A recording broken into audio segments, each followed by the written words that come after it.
শারদীয় দুর্গা উৎসব বা শ্রীকৃষ্ণের শুভ জন্মাষ্টমীর মতো সনাতন ধর্মাবলম্বীদের সবচেয়ে বর্ণাঢ্য উৎসবের নাম রথযাত্রা। প্রতি বছরের মতো এবারও দক্ষিণ কোরিয়ার পুনচন সিটিতে উদযাপিত হলো এই উৎসব।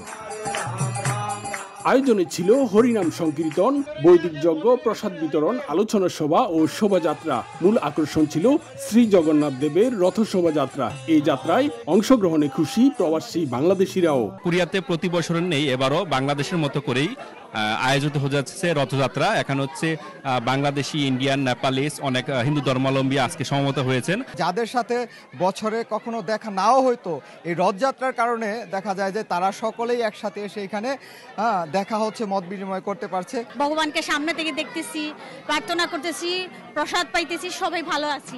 বাংলাদেশিদের পাশাপাশি স্থানীয় কোরীয় সহ বিভিন্ন দেশের ভক্তরা রথযাত্রায় অংশ নেন। Hare Krishna. In Korea, we have a Rath Yatra ceremony today.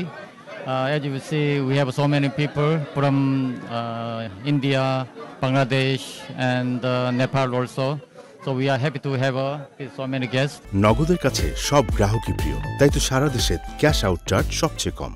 Happy to be here. It's very gorgeous festival.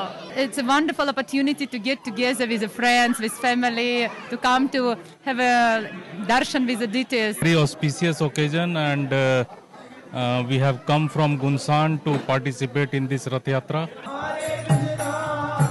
আয়োজনে মানব কল্যাণ ও বিশ্ব শান্তি কামনা করা হয় বলেও জানান আয়োজকরা। দক্ষিণ কোরিয়া থেকে মোহাম্মদ হানিফ, সময় সংবাদ।